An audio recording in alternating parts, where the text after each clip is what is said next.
Cause see, before Kwony went in, Kwony was down there on top.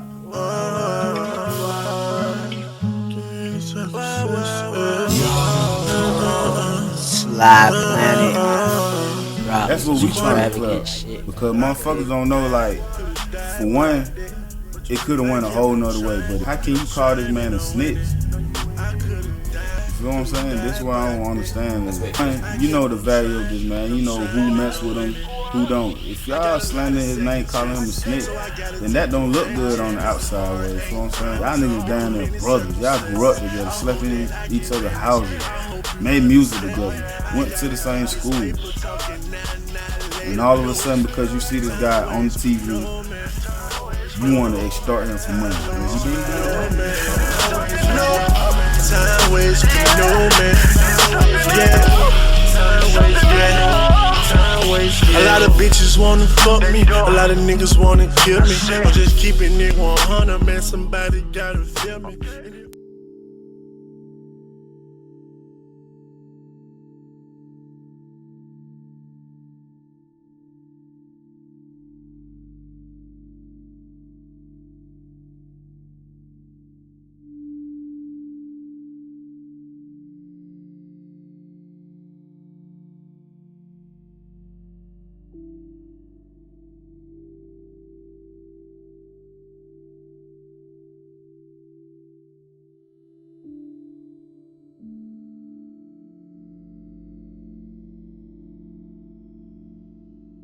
The incident occurred 2008 at Southside 17. It was a shooting. You know, there was 2 people there. Okay, one got arrested. 2011, the other one got picked up. So what I'm trying to figure out is, how did my brother tell how he's a snitch if you turned yourself in with the gun? You feel what I'm saying? And the story that you told complies with his. So basically, I was working in a self-defense mode or whatever. Then it didn't work out. Then you started, okay, you see him on the TV, he making good music, Soulja Boy. Now you thinking he got money. Then you ready to extort. We got the recording. We know what happened. We know the truth. You feel what I'm saying? Like, we spoke to your baby mama, and the truth came out. So you was in the streets, and when the time for you to man up, take street time, you wasn't ready. Now you want to put Kwony name in this, Kwony name in that. No, that's not how it works. You in the street, you in the street all the way. Ain't no need for you to throw another man up on the bus because he ain't get the same time as you. That's just petty. Like, come on now. You and your brother go do something happen, you throw your brother in. How would you feel? How would you feel if you were the one being called a snitch, saying that you told when you know everything you did was the right way? If he was a snitch and if their part was true, you wouldn't have to alter anything. It says 2011. No, wrong date. It was 2014. That was him taking his plea. It wasn't a police interrogation. You know, so when you start altering stuff, guess what that means? You're lying. Nothing we have is altered. Black and white.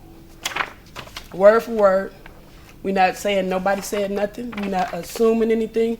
We're not putting nobody's business out there for something that we want to do. Guess what? Public record. You turned yourself in with the gun in 2007-8. You said it yourself. Yes, I turned myself in with the gun.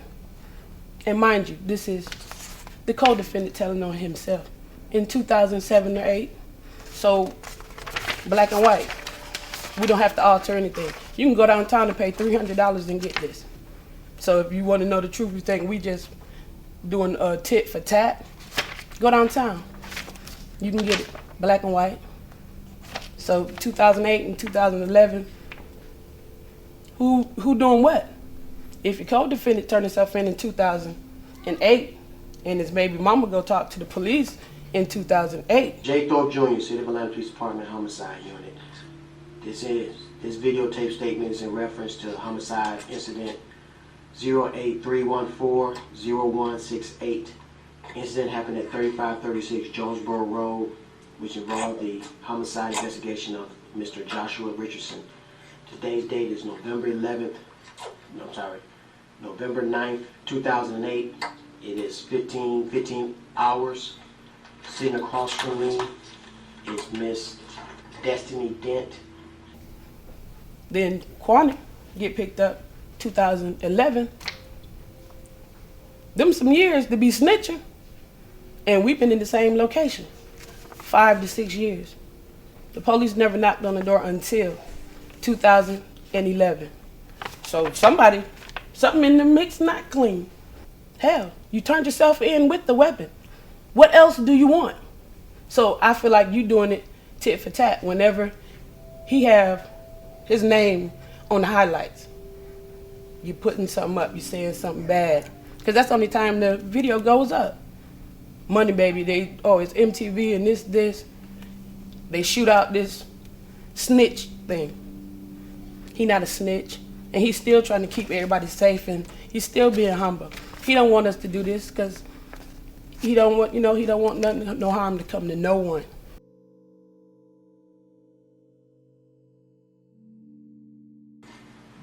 Okay. Miss Dent, whenever you're ready, let me know about what happened last night. Last night we were at the Southside 17 club in the parking lot next door, Jaquavius and his friends. And they was all out there talking for about 15 minutes. And 4 other guys came outside the club. And that's when Jaquavius' friends started asking them what they were looking at and just starting stuff with them. And they started reaching up under their seat in their truck. And that's when Jaquavius grabbed his gun. Jaquavius started shooting. They exited the parking lot and he continued to shoot as they drove off. Okay. Is there anything else you want to add? No. Okay. I'm going to ask you some questions. Okay. What is Jaquavius' relationship to you? My baby's father, What is his full name? Jaquavius Cartier Tosinger.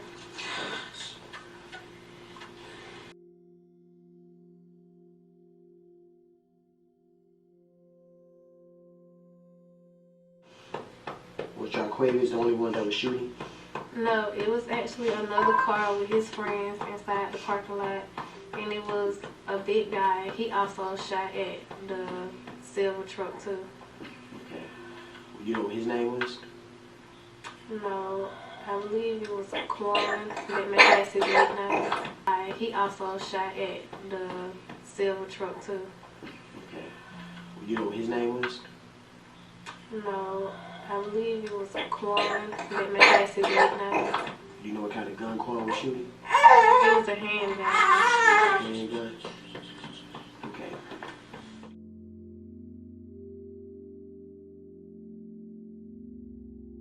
Well, I'm Kwony's baby mother. We have two little boys together, and my part came into play because Kwony went to jail February 4th, 2011. I wasn't there when it happened. Nothing. But his co-defendant baby mother was there. Like, our side of town, like, everybody really in Atlanta, everybody know everybody. So I didn't personally know his baby mother. He had 2 baby mothers. Me and his other baby mom, we were friends at the time or whatever. But the one who was there, I didn't know her personally, but I knew who she was. So after, I think it was like 4 or 5 days after Kwony went to jail, I got on Facebook and I had just wrote her. I was like, I don't know you, but I need to talk to you. And I told her, like, don't tell nobody. Like, just, this just between us. So she wrote me back and was like, well, this my number, text or call me or whatever. So I called her, and it was like some years back, so phones weren't as, like, how they are now or whatever. But the phone that I had, well, it was actually Kwony's mama phone. That's where I called her from. Like, you could record while you on the phone. So when I called her, I was like, okay, I'm finna ask her what happened, but I'm gonna record her without her knowing. So I called her and I was like, I don't want to get you in no mess or nothing. I wasn't there. You were there. I just want to know what happened. So she told me out her own mouth, she was like, well, Kwony didn't do nothing. She was like, Bull, which is Kwony co-defendant, told me to say his name. So I'm like, what? So she like, yeah. She said Kwony was there, but Bull did it. Bull was shooting. She said, and when I went down there to talk to the police, her baby daddy, which is Kwony co-defendant, told me to say Kwony's name. They just basically asked who I was shooting. I said, well, I saw Bull shooting, and Bull was the one who said that Kwony was shooting, because I don't even know, like, at the time I didn't know Kwony. That was my first time ever seeing him, and then I didn't really even see him then. It was just I was going by what Bull said, basically. Like, I didn't know Kwony from a pan of case. Yeah, I don't know him from anybody, like, yeah. Yeah, it was just Bull saying, well, Kwony was shooting too. Once he found out, you know, what happened, he started trying to say, well, Kwony was shooting too, and this and that, blah, blah, blah. No, and I told them that. They asked me, did you see him shoot? Did you see him with a gun? I said, no. That's just something that Bull said. And she said he wanted she called Kwony, asked him for some money. So I'm like, really? So she like, I'm surprised Kwony didn't tell you. That's her exact words. I remember she said, I'm surprised Kwony didn't tell you. Now that's definitely true. I'm surprised Kwony didn't tell you about that. He called Kwony, was it last summer? It was one of these summers. It was the summer before last, but he called Kwony. And, you know, was asking Kwony for money to help him with a lawyer, and saying that he's really doing Kwony a favor by not telling on him because they really want to know who he is or whatever. But he just wanted to get some money out of him. It wasn't from no lawyer. Like, he called Kwony. I don't know their full entire conversation, but it's crazy that she said that, because the day that he actually called Kwony, I was riding with him. Like, I don't know where we were going, but after he got off the phone with the co-defendant, we went to IHOP, and when we sat in there, I was like 8 or 9 months pregnant at the time, and we sat in there, and he was like, I gotta tell you something. So I'm like, what's up? So he started telling me he had a case. You know, I didn't know nothing about it, and he told me, like, he just asked me for some money for his lawyer, $1,500. And I remember before they got off the phone, Kwony was like, well, I'm going to see what's going on. I don't know, but I'll let you know, or whatever. So, you know, we sat in there and talked, and he was just like, you know, I'm about to have a baby, my first child, and he want to bring this to me, or whatever. So, like, it's crazy because, like I said, he had 2 baby mothers. I was friends with one of them at the time. So when his co-defendant went back to jail, she's telling me stuff like, Bull said Kwony just got indicted on the case. Bull saying this. Then one day I was at home. Kwony's mother was in New York at the time, but his co-defendant mother called my phone, and she was like, hey, I just want to tell you, like, tell Kwony to call me. He need to lay low because he done got indicted, and they gonna be looking for him. So every time I'm telling Kwony like what they saying, he like, I'm not worried about this, whatever. So when his mother called me, I called Kwony's mother in New York, and I'm like, these people saying Kwony indicted and this, that, and the other.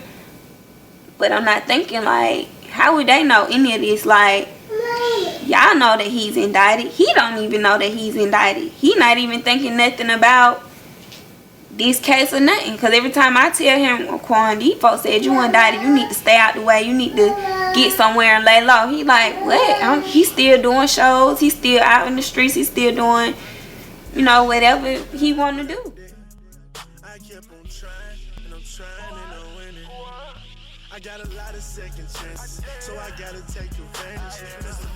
Niggas just need to get up out they feeling, man. All bro needed was a little support just to get it off the shelf. He already said it. He said in the whole mixtape, like, just listen to the mixtape.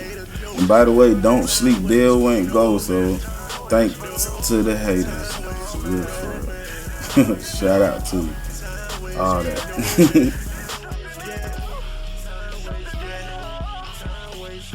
Bitches wanna fuck me, a lot of niggas wanna kill me. You know, man, it's Kwony Cash, you know, pouring live from the Department of Corrections. You know, man, that's the story right there, man. You can say I done this and done that, but y'all see the truth, man. I never told on no nigga. You know, man, you know, the enemy always try to work against you when God got calling on your life. So my advice to everybody who's going through this certain situation, man, just keep God first. And let him be the leader of all your situations, and you'll always come out on top. So no matter what nobody say about you or put on your name, just keep going and you will prosper. You know, just keep praying, keep God first. He'll protect you from all your enemies. And, you know, man, I'm sorry, you know, everybody who took their time and tried to say, I did that. Even some of my friends changed on me over this situation, but it's all good. Here I am. I'm still standing, and I'll be home soon. So shout out to all my supporters and everybody who's viewing this tape, man. You know, I want you to know that I'll be home and I'll be back. And it'll be greater. That's it.